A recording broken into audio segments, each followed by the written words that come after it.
আজকে ভগ্নাংশ শিখবো। ভগ্নাংশ কাকে বলে?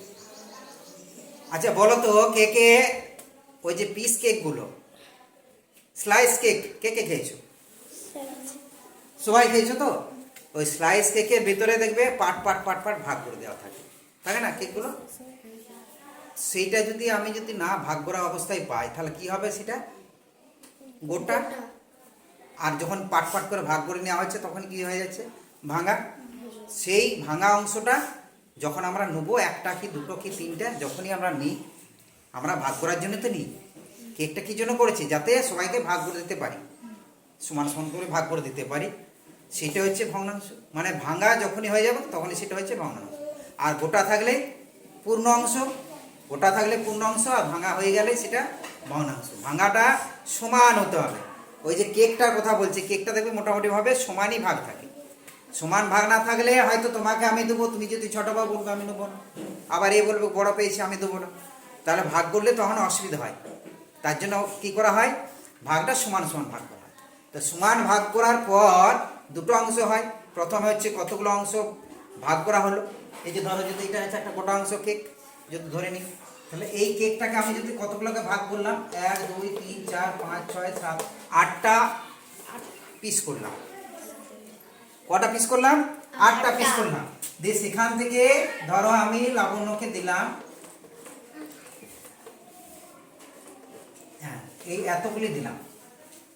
কটা পিস দিলাম? 5টা পিস দিলাম। লাবণ্যকে দিলাম 5টা। আবার ধরো ওই একই একটা কেক, সেই কেকটাকে আমি কটা ভাগ করেছি? 4টে। এই সেই 4টে ভাগের আমি আঁখিকে দিলাম 2টো, বুঝলে? আবার ওই একই কেক দুটো ভাগ করেছি মাঝে, হ্যাঁ দুটো ভাগ করে আমি একটা অনুকে দিলাম। তাহলে এখানে আমার দুটো জিনিস আসছে। একটা হচ্ছে কি, যে কতগুলো অংশে ভাগ করেছি, কতগুলো অংশে ভাগ করেছি সেটা একটা জিনিস, আর সেখান থেকে আমরা কতগুলো নিচ্ছি সেটা হচ্ছে একটা জিনিস। যে অংশটা ভাগ করা হয়েছে যতগুলো অংশে, সেইটাকে বলা হচ্ছে লব। মানে সমানভাবে ভাগ করার মোট যে নেওয়ার অংশ যেটা আমরা নিচ্ছি সেটা হচ্ছে লব।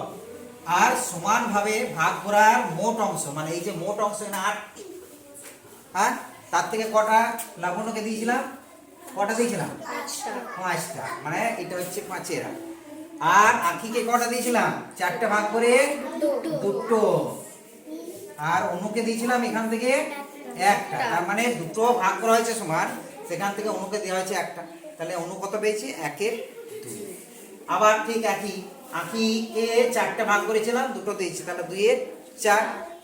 লাবণ্যকে দিয়েছিলাম 5টা ভাগ করে, এই 8টা ভাগ করেছিলাম, সেখান থেকে দিয়েছিলাম 5টা, তাহলে 5-এর 8।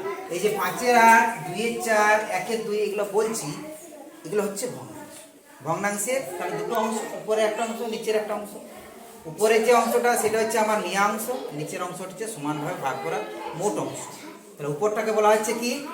লব, আর নিচেরটাকে বলা হচ্ছে হর। কারণ ভগ্নাংশ মানে হচ্ছে কি, উপরটা লব, নিচেরটা হর, ওটা না? তাই এখানে যে ভগ্নাংশগুলো পেলাম, কি কি পেলাম? প্রথমে লাবণ্যকে দিয়েছিলাম ভগ্নাংশ কত? 5-এর 8। তারপরে আঁখিকে দিয়েছিলাম 2-এর 4। তারপরে দিয়েছিলাম আমাদের অনুকে দিয়েছিলাম কত? 1-এর 2। এই যে এইগুলো হচ্ছে এক একটা ভগ্নাংশ, বুঝতে পেরেছো?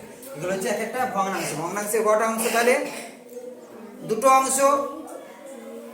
একটা হচ্ছে নেওয়া অংশ, যেটা উপরে থাকে, সেটা কি? ওইটার নামটা কি? লব। ওইটার নামটা কি? লব। জোরে বলুন। আর যেটা মোট ভাগ করেছিলাম সমানভাবে, সেটার নামটা কি? হর। তাহলে ভগ্নাংশের উপরেরটা হচ্ছে লব, নিচেরটা হচ্ছে হর। পরিষ্কার হয়েছে? আজকে শিখলাম কি, ভগ্নাংশের লব কোনটা, হর কোনটা, আর ভগ্নাংশ কাকে বলে। ঠিক আছে?